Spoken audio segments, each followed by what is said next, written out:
Well, glory to God. Welcome once again to Power of Faith. I'm Pastor Philip Derber with your Family of Faith Victory Church right here in the capital city of Frankfort, Kentucky.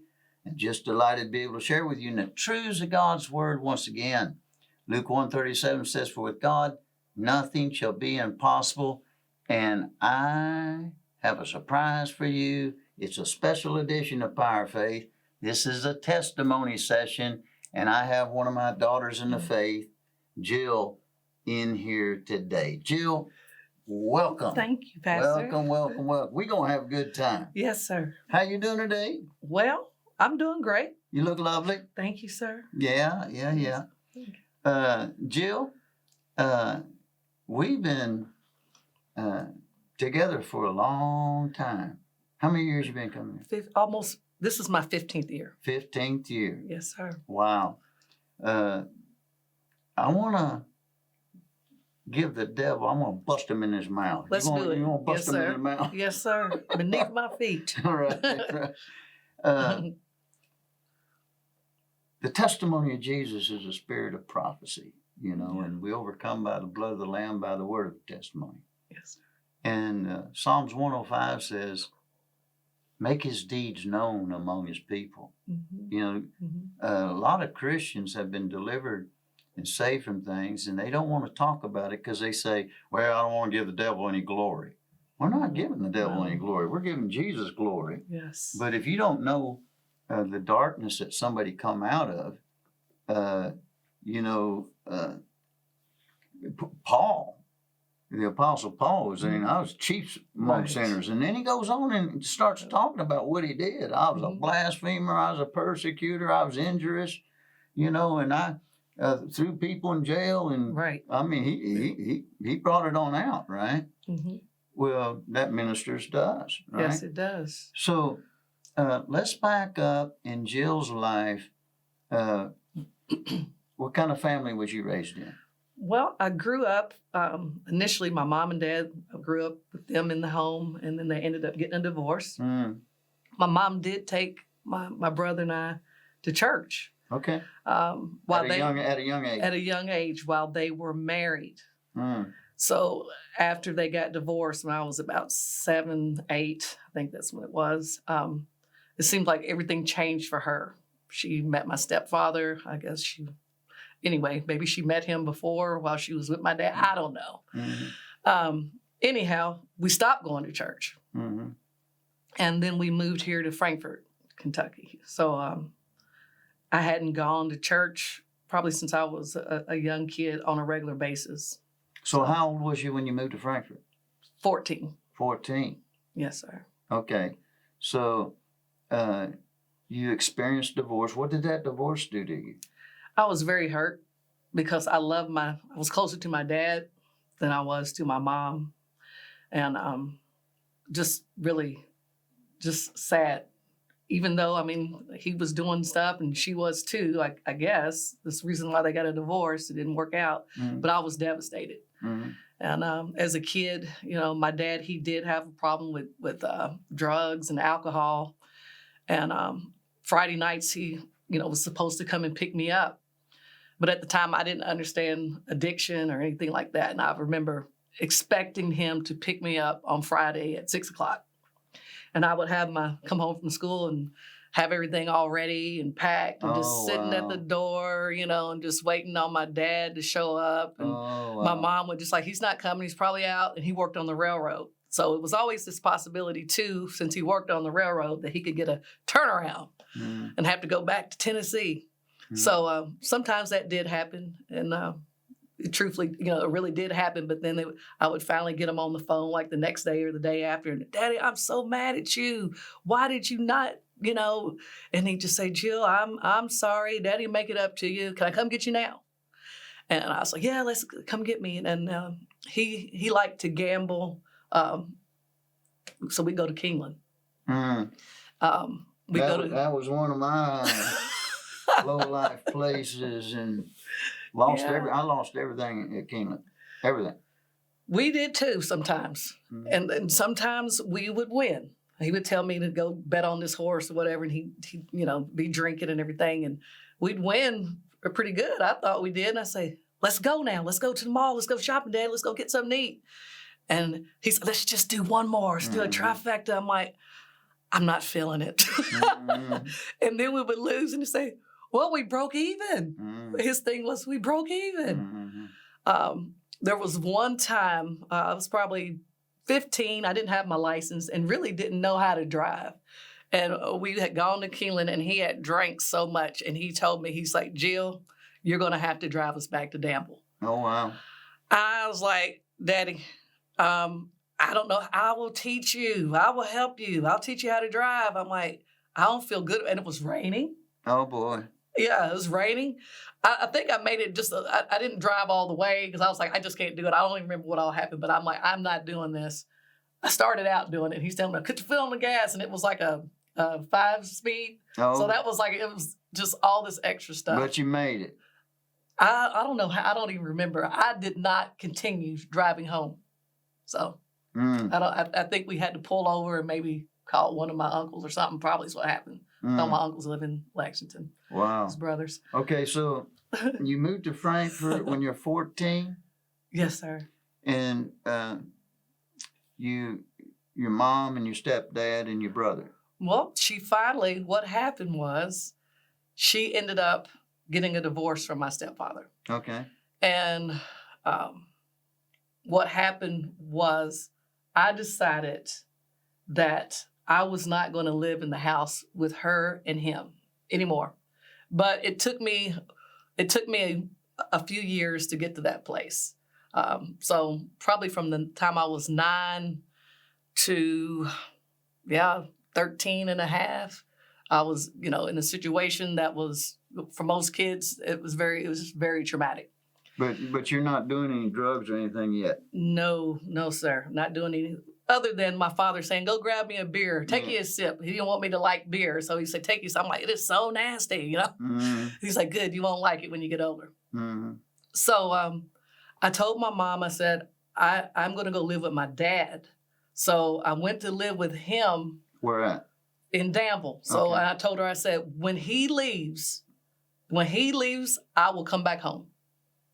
So she ended up divorcing him.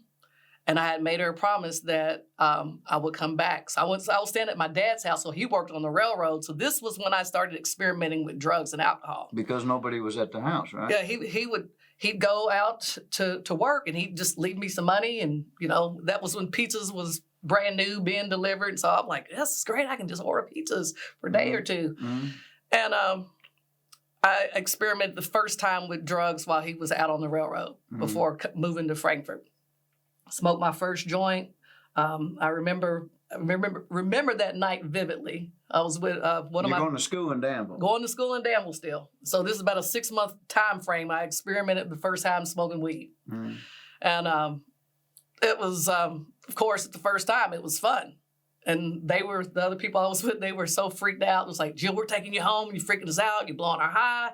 So I got home and ordered a pizza. He left me $100. Ordered the pizza, gave the guy all the money, and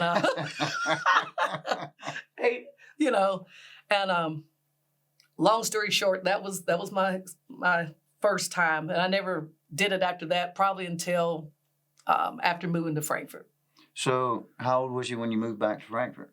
14 and a half. It was the middle of my freshman year, and I had made her a promise that I would move, and I was so upset because I was in the band in Danville. And at the time, we were number 1 in the state, and I was in percussion. We were number 1, and I didn't want to move to Frankfort and join their band. I grew up with all these kids and just the camaraderie and all that kind of stuff. So I was just kind of sad and depressed and going through that time frame. And so I had a really best friend in high school here in Frankfort.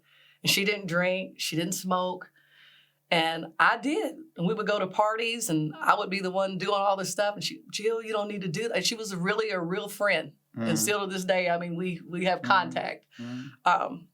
and I decided that I'm just going to join the military. I'm tired of school. I want to get out of here. So you didn't finish high school? Well, I did finish, but my grades were so I wasn't into it. Mm-hmm. I wasn't into school when I moved to Frankfurt, so my grades just You're starting to slide over into the party scene? Oh, my grades just went completely down. I didn't really care. I wanted to leave. Did you have any boyfriends or anything? I did have a boyfriend. That was kind of strange because I started dating this guy that lived in Harrisburg while I was still living in Danville. And so he would drive over on the weekends and come see me. And so when I moved to Frankfurt, that kind of lessened.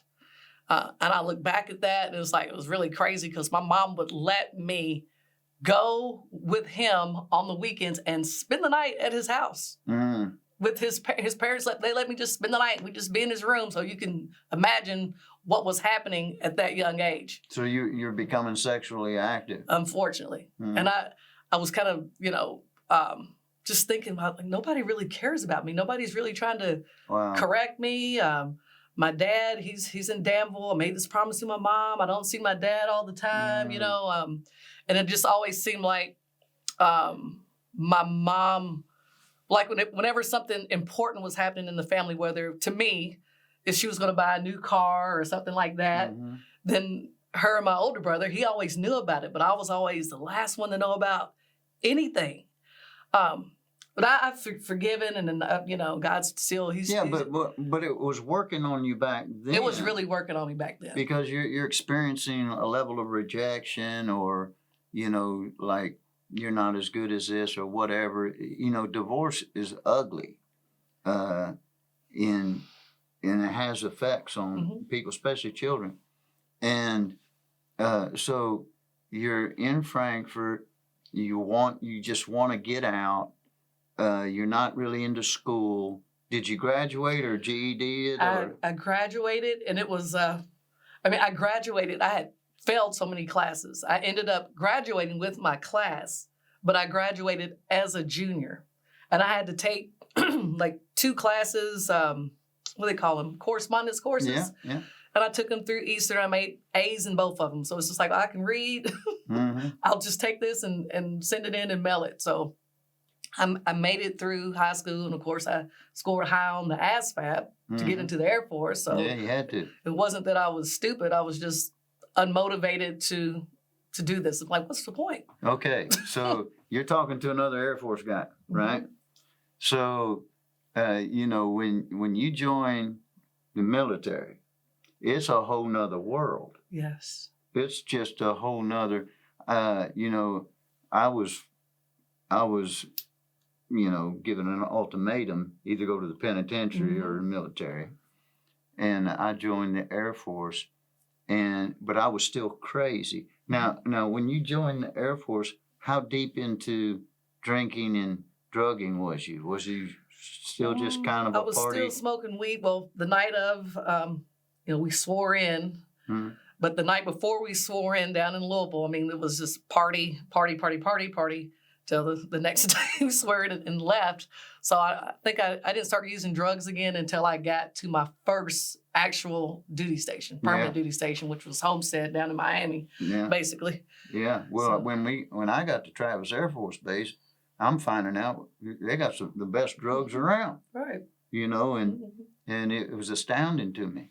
So when I got to my permanent duty station, I immediately found like precious partiers, right? Yes, sir. That happened to me. That happened to me. How many years was you in the Air Force? 10. 10. Okay, so you did a pretty long stint there. Now, what happens to Jill in these Air Force years? Well, I ended up getting married after a year being in. How'd you meet this guy? I met him in the chow hall. Mm-hmm. So ended up getting married, and that was okay as far as we were young. We were 19. Mm. And so still, we're kids. And if you're married in the Air Force, you get all these benefits. Right. You don't have to live in the in the dorm and barracks and Right. everything, get your own place, Yes, sir. and you get some more money. Right. And so that we were married for about 7 years, Oh, really? 7.5 years. And he had ended up getting orders to Korea for a remote assignment. So that kind of tore apart our marriage. I mean, he cheated, I cheated. We were both doing just crazy stuff. Was you drinking? I was doing all kinds of crazy stuff. I guess I can talk about it now because it's been so many years. Mhm. But on active duty in the Air Force, being stationed at a Homestead Air Force Base right outside of Miami, I mean, the cocaine was just like prevalent. Mm-hmm. And I was only 19, and I was working prior to getting married, still at 18. I was working in the clubs. Mm-hmm. So I was working in a club in Miami, and I was like a go-go dancer. Mm-hmm. And that's when I first getting introduced to the cocaine. Mm-hmm. And got orders out of Homestead to Hawaii. Mm-hmm. And the way I got out of Homestead to Hawaii was Hurricane Andrew came through. So then I got to Hawaii. Hickam Air Force Base? Hickam, yes, Mm-hmm. sir. And then, like you said, like precious drug addict, I Mm-hmm. guess you want to call it. And I got turned on to meth Oh, while I was boy. stationed at Hickam. And I turned on all my friends on base, crazy, on base, smoking meth. And I would, I'd be in my uniform and have my pipe in my pants going to Mhm. work. And I was like a manager they called it the minicom or we serve or whatever. And I would be sitting in my office at two-way mirrors, and I'd just be in there just smoking dope, just getting high, Mhm. going out. And if I wasn't high, then someone would say to me, "What's wrong with you, Jill?" Yeah. I understand. Because that was my normal. Yeah. I was always Yeah. that way. If I went out to the field, So you've moved past partier to drug addict. and I had to leave Hawaii and go to my brother's wedding. And I had been getting high, and with meth, I would have to plan my days off around my crashes. And so I'm like, oh my goodness, my brother's getting married, and I didn't really want to go just because I'm a dope head. Right? And so I'm like, I can't get on the plane from Hickam and go to California and take these drugs with me. So I was like, okay, I'm going to go. And this is before the military really cracked down on urinalysis and stuff like that. They still had somewhat of it. Goodness. I look back, and it's just because that was my normal. Mm. That was, so no one really knew me if I wasn't high. I didn't even know me because I was always high. Yeah. So yeah, I did end up having a drug test on active duty, and that was at that particular time I was stationed at Cheyenne, Wyoming. That was my first drug test, Mm-hmm. and that weekend I had a drug test on Monday, and that Saturday I had gotten high. I'd snorted some cocaine in a club. I used to bartend part-time when I was off work on my last job, because I was out in the field, 4 on, 3 off. So I bartended when I was in. And long story short, with that, I was being investigated by the Air Force, Mm-hmm. and they had put a OSI agent, Mm-hmm. and we had met at the NCO club. And he told me that he was an OSI agent. So we started dating and messing around and everything. And I ended up getting pregnant with this person that is investigating me. So on top of... Now you're already divorced from your husband. I'm already divorced from my Okay. husband. We ended up getting divorced in Wyoming. Mm-hmm. So at this point now, I'm, A really mess. a mess. Still doing drugs, and rightfully so. Now they're investigating me because I'm working at a bar. Worked at 2 bars when I wasn't in the field, because I worked out in the field in the middle of nowhere. At this time it was a missile base. Mm-hmm. And the morning of, it was the Super Bowl Sunday. Mm. I went over to his house, and I had the key, and he had changed the lock. And I was like, open the door. Why do you change the locks? He's like, this is not, he said his name. This is Special Agent so-and-so. You need to report to OSI at 0900 in the morning in full dress blues. And my heart's about ready to like Yeah. pound out of my chest. And at that time, I was also driving, not really limousine, but like just driving for another military member that had a fleet company. Mhm. So I was doing that on that Super Bowl Sunday. And so I was like, okay, I'm going to go ahead and get this, pick them up, do whatever. And I'm really nervous about the next morning. I was going to tell him that I was pregnant.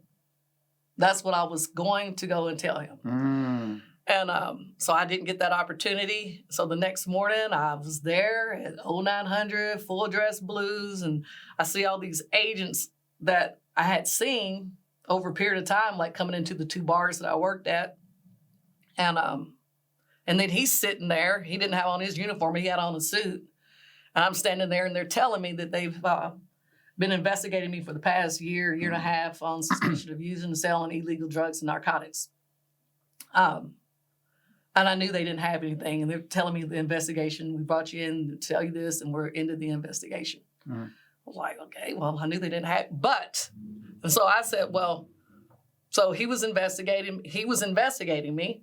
And I said, And well, you're pregnant with this child. yeah. So I said, well, I need to let you all know that him and I have had relations and I'm pregnant. And that just was like, he was like, floored. And so then they said, well, okay, you got to go take a urinalysis right now. And I got, To prove whether you're pregnant or drugs? For drugs and to prove if I'm pregnant. Mm. Get up to the orderly room. This young captain that I used to see, well, we knew each other from the gym. Mm. And we go in the bathroom. She said, Jill, put some water in it.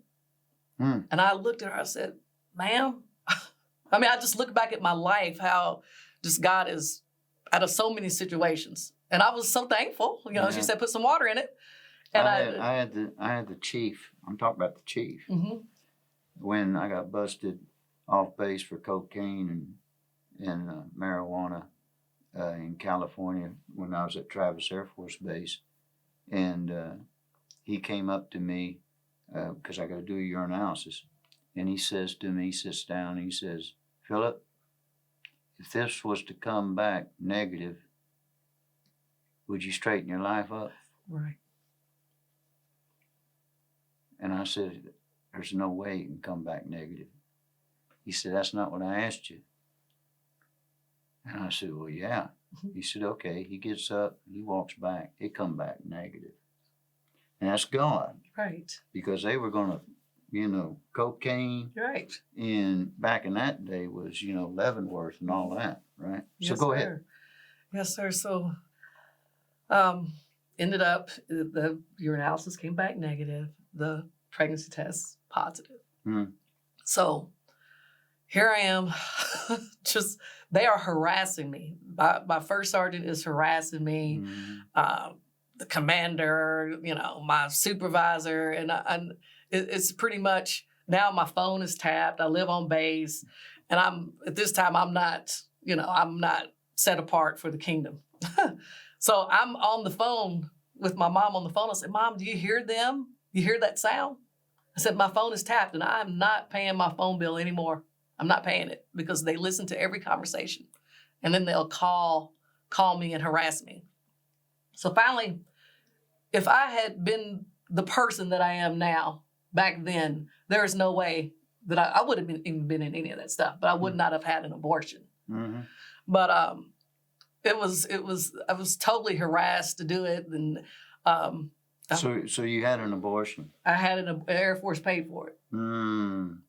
And I was just ready to just get out. Jill, we're going to stop right there, Okay. and we're going to pick this up tomorrow. Okay. We're going to pick this up Okay. tomorrow because we got to get you saved. Okay. Amen. I'm going to get saved. Right. But, so many broken people come out of broken relationships. And, the world in which we live in, Paul calls this a present evil world. But Jesus made a way for Thank us you, to be Lord. in this world, but not of it. Thank you, Jesus. And I know your life now. And to look at you, the glow on your face and so on and so forth, nobody would ever know that you have been through just that part of it. We'll get into some more tomorrow. But if you're listening today and, you've come from a broken marriage and it caused you to go into a tailspin and just a bunch of confusion, or a broken marriage, or drug addiction, or whatever, at the bottom of the screen is that helpline. It's there for you. It's there for you. 24 hours a day, 7 days a week. And all of those prayer ministers were raised up underneath this anointing. I know every one of them. And they've been with me for years. They know how to pray. Prayer starts things, prayer ends things. And I would just encourage you to pick up that phone and call, and they will minister to you. Jill, thank you for today's session. Looking forward to tomorrow. Thank you. And Ecclesiastes chapter 8, verse 4 says, where the word of a king is, there is power. Be a blessing. The Power of Faith programs are available on YouTube 24/7, so you can watch from anywhere at any time. Search for Power of Faith on YouTube or go to youtube.com/Power of Faith.